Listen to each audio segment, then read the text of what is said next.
15 minutes now to go to 7 o'clock. Things that keep me up at night. Oh, that can be an endless list. And so that's also the title of the book, written by Mary McKenzie. She's the author. She joins me now. Things that keep me up at night. Mary, good morning.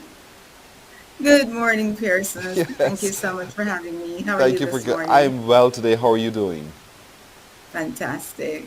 You know, the list can truly be endless. Things that keep me up at night. You know, whether it's worrying about something from the past, worrying about the present day challenges, worrying about the future.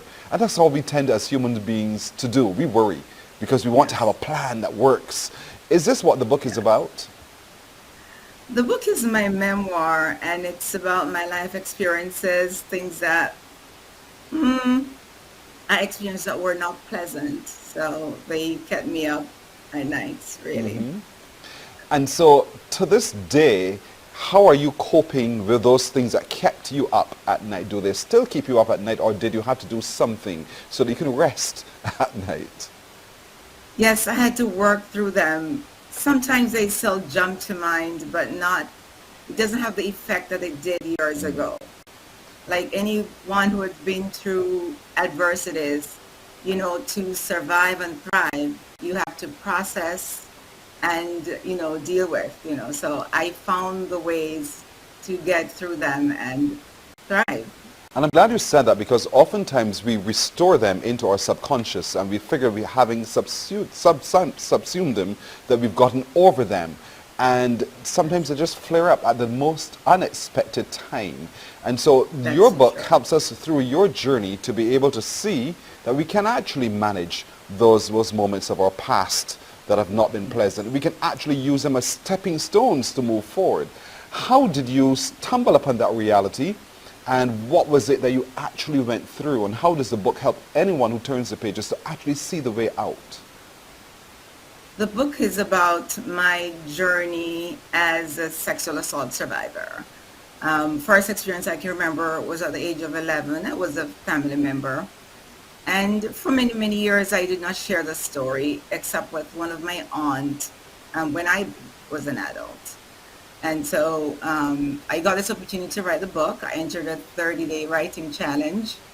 And I wrote it in 30 days, processed it, and published.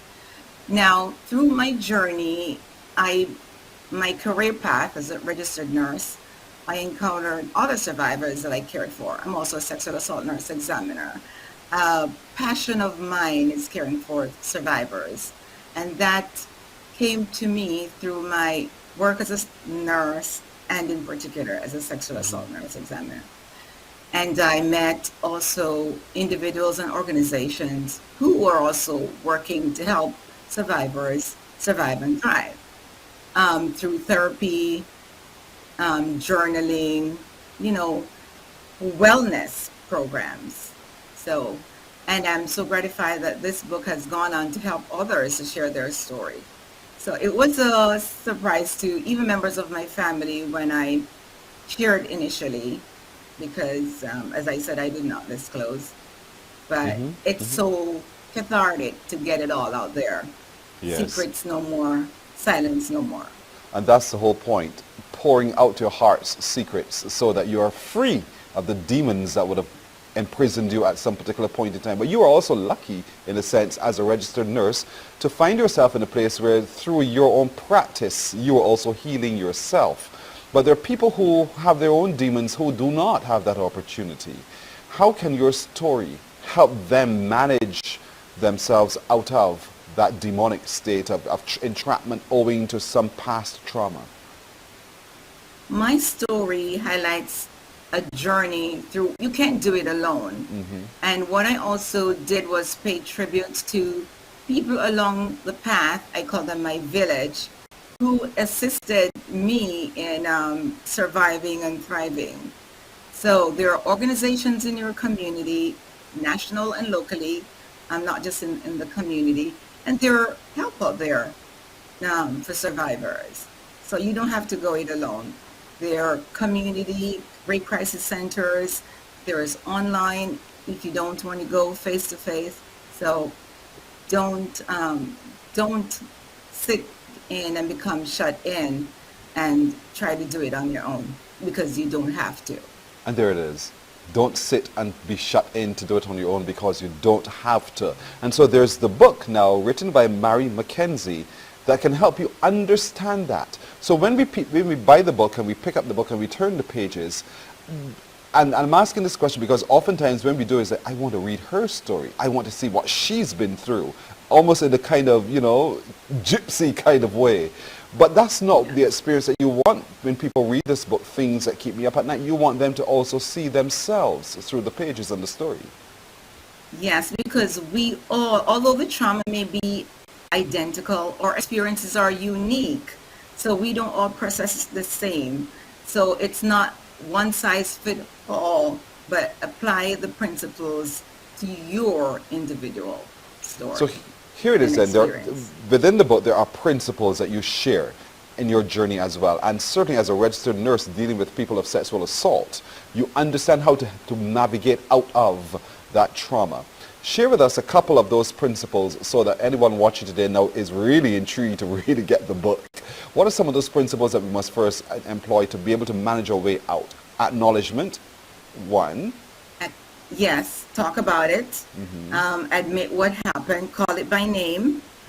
Seek out organizations or individuals, even a friend, by phone. You don't have to be in person, and talk about it.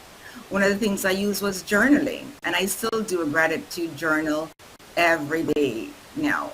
I find at least 3 things that I'm grateful for every day, and I write them down. And that may not be in the book, but those are some of the things that I use. So you can get over this. You can get over this. Now, it's become a bestseller, oddly enough. Does that surprise you? Well, yes. And I also won a national award recently, which I didn't expect. This little book, there are people using it in their group therapy. So it's amazing. And to also help others to share their story, break the silence, and that's what it's about. So in this acknowledgement of your work through the pages of your book, Things That Keep Me Up at Night, knowing now that not only is it a bestseller, it's being used by so many organizations and groups to be able to help people through that transition, does it put added pressure on you now to do more of the kind, or to do even more kind of literary works that you believe could also help others in many other ways? I don't feel pressure to do literary work. I mean, that's something I'm interested in doing, but I don't feel pressured. What I feel pressured, but because I put it on myself, is to do more to help survivors. And I'm working to get into more of that. But your journey didn't start, I mean, you became a registered nurse. I'm sure within all of that, you never thought, I'm going to be a writer, I'm going to be an author. You just wanted to do your nursing. Right. Yes. Never thought of being an author. I wrote poems, which are housed on the hard drive of my computer, but I never thought of writing a book. I was on Facebook one day and it flashed across my screen about entering a 30-day writing challenge, and I jumped at it, and it was hosted by national bestselling author, USA Today bestselling author Nalena Kai, and here I am. And that challenge you took no doubt just to see how you will do, not necessarily to win, to whatever else, but just to see. No. And I'm asking that simply because, sometimes life takes us into turns and journeys that we did not see, but it leads us down some beautiful roads and experiences.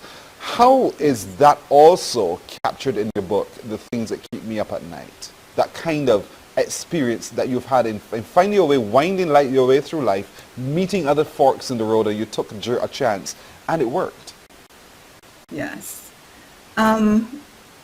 It's quite a journey, actually, from Jamaica to the United States, and the people I met along the way. I've always wanted to be a nurse all my life. My aunt in Jamaica, my idol, Sister Irma, she was a nurse, retired now, so I've always wanted to be a nurse, but I never get to have that until I migrated to the United States. So it's field that you can branch out into and do different things. Like now I'm an educator of new nurses, and it's I love the journey. Life is so beautiful right now indeed, and that's part of the release. You can live a beautiful life even if you found yourself at some point having had a traumatic experience. The things that keep you up at night do not need to have you sleep less. You can still sleep, you can have still wonderful life and a wonderful experience, but you need to confront it, face it, call it for what it is, and meet the success coming thereafter. So for those watching who want to get themselves a copy of the book, Things That Keep Me Up at Night, how is this possible for them? Things That Keep Me Up at Night is available on Amazon, Barnes & Noble, Kobo, Apple, Walmart.com. Wherever books are sold. Target.com. Wherever books are sold online. Wherever books are sold online, and the physical copy, of course, from any of those other locations that you would have just listed. So here it is now, Mary McKenzie, the author. What do your friends and family now say about you when they, not just registered nurse, but author, and they see your name as an Amazon bestseller and the stars next to your title? What do they now think of you? They're very happy for me, and some of the comments were, I know you'd make it, that, Yes. they shared my success and very happy for me. Now that you look back at the 11-year-old who had that traumatic experience to the now age-old Mary McKenzie, what do you think of your life now? How do you characterize that transition to now and that transformation you've been through? There is one saying I have in the book: don't feel sorry for the child that was, be happy for the woman who is. I've survived, I'm thriving, and I'm accomplished, and I'm impacting the life of others, and I'm living my purpose. Wow. Very happy. How do you not feel sorry for that child that was? How do you not look back and think, this was such a horrible moment, and continue to feel that way even as you assess your life going forward? How do you get past that, really? You see, the child has processed what happened. She's not what happened. It's something that happened to her, and she owns that. So whatever shame and guilt she experienced, now she's giving it back to the perpetrator. No more. No more. Wow. You're speaking to someone today who would have gone through or is going through, and I like the powerful words that you're using. No more. It was the moment. It was not you. And so I really hope that people today find their way through life, managing their traumatic experiences either in the past or the present, that they can find a way to get a copy of this book, read your journey, and see how you are smiling today as a consequence of your meeting your challenge head on and dealing with it. And now you're able to help others as you do as well. The book is called Things That Keep Me Up at Night by Mary McKenzie. It's available on Amazon, and it's available where books are downloaded, books are sold. That's the cover of the book right there. It's a memoir, but it's also a very practical guide as you read it to see how you too can manage your way out of some of your traumatic past experiences or your current experiences as well, to find the beauty of life and living yet again, to have that smile as Marie has on her face as well, and to be able to live life to your fullest, but also to be able to help others as you go. Don't keep this joy to yourself. Help others as you go, because that too is also part of the healing. Your faith, Exactly. Mary, your faith. I want to talk a little bit about that for a second. How has your faith helped you, kept you through all of this? See, I grew up in the church, so being God-centered has always been a part of my life. And I know that no matter what my journey, God is there. I don't always feel it, I don't always see it, but I know he's there in the background. I just got to open and accept it. So, I live close to my Bible. Yes. There are healing scriptures. So God will heal you and bind your wounds. Just let him have it. Let him have it. Oh, Mary McKenzie, it's such a pleasure talking to you. truly inspired by it, and I really want people to get the same inspiration by turning the pages of the book, Things That Keep Me Up at Night. Her name is Mary McKenzie. She's the author. She's a registered nurse. She's also a survivor. But most of all, she is a warrior for change as well. Thank you very much. All the best with this, and thank you for sharing your story. Thank you, Pearson. It was a pleasure being here. Likewise, Thank you, likewise Barbados. indeed. You're welcome indeed. Take care. We're going to take a break right here. When we come back, we'll share with you the news. Stay with us on Morning Barbados.